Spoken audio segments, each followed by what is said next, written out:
Electronics product খারাপ হওয়ার আগেই কিছু ইঙ্গিত দিতে থাকে, সেটা কোনো কাস্টমার বুঝতে পারে, আবার কেউ বুঝতে পারে না। আমরা এখন দেখতে এসেছি এলজির একটি 5 কেজি ওয়াশিং মেশিন। এই ওয়াশিং মেশিনটা দীর্ঘ 7 বছর চলার পর বর্তমানে কাস্টমারের প্রবলেম, ওয়াশিং মেশিনের প্লাগ খুলে রাখলেও অটোমেটিক ওয়াশিং মেশিনের মধ্যে জল চলে যাচ্ছে। তার সঙ্গে আরেকটা যে প্রবলেম হচ্ছে, সেটা স্পিনে দেওয়ার সময় অতিরিক্ত মেশিনের মধ্যে আওয়াজ আসছে। আর এই আওয়াজ শুরু করেছে 2 থেকে 3 দিন আগে থেকে। ওয়াশিং মেশিনে সবসময় জল আসার যে প্রবলেমটা, সেটা কিন্তু ইনলেট ভাল্বের প্রবলেম। এটা কিন্তু 90% চান্স আছে এটা রিপেয়ার হয়ে যাওয়ার। কিন্তু যে আওয়াজটা হচ্ছে, এটাতে কিন্তু কাস্টমারের বেশ ভালো টাকার খরচ হয়।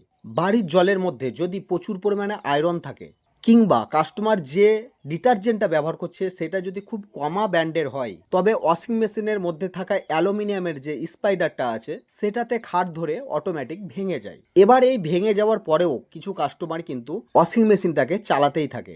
এর ফলে কি হয়, স্পাইডারের সঙ্গে সঙ্গে যে ড্রামটা ঘুরছে, সেই ড্রামটা কিন্তু প্লাস্টিক ড্রামের সঙ্গে লেগে ক্ষয় হয়ে যায় এবং প্লাস্টিক ড্রামটাকেও কেটে দেয়। ফলে চেঞ্জ করতে হয় ড্রাম সহ স্পাইডার। আর এই ড্রাম সহ যদি স্পাইডার চেঞ্জ করতে হয়, কাস্টমারের কিন্তু মাথা ঘুরে যায়। কারণ এখানে একটা ওয়াশিং মেশিনের ড্রাম সহ স্পাইডারের পুরো দাম আছে মোটামুটি কোম্পানি প্রাইস 11 থেকে 12 হাজার টাকা। আর কাস্টমার যদি একটুকু আওয়াজ বুঝতে পেরেছে তারপরে টেকনিশিয়ানকে ফোন করে, তাহলে কিন্তু এই ভুলটা কোনোদিনই হয় না, যেটা এই কাস্টমার করেছে।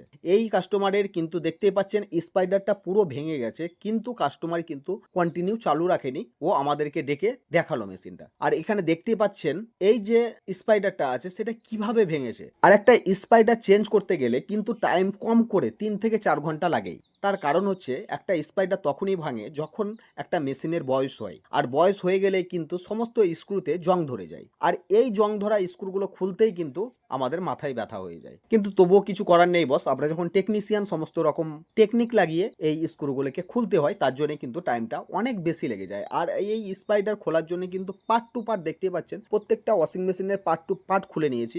এবার এই স্পাইডারটা লাগানোর আগে যে ড্রামটা আছে, সেটাকে কিন্তু আমরা ভালো করে জেট পাম্প দিয়ে ক্লিন করে নিলাম। এতে কাস্টমার একসঙ্গে দুটো বেনিফিট পেলো, এক স্পাইডারও চেঞ্জ হয়ে গেল, প্লাস মেশিনটা পুরো সার্ভিসিং হয়ে গেল। তো অনেক কাস্টমার আছে আমাদেরকে জিজ্ঞাসা করে, দাদা আপনারা এই ওয়াশিং মেশিন সার্ভিসিং করতে টাকা এত কেন বেশি নেন?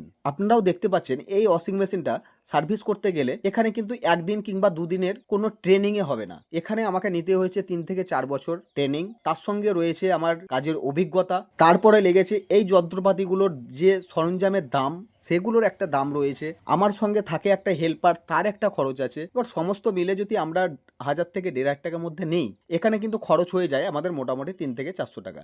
হ্যাঁ, একটা কাজ করে আমাদের এখানে 6 থেকে 700 টাকা থাকে। এবার আপনারা বলেন, এটা যদি আপনাদের এই 3 থেকে 4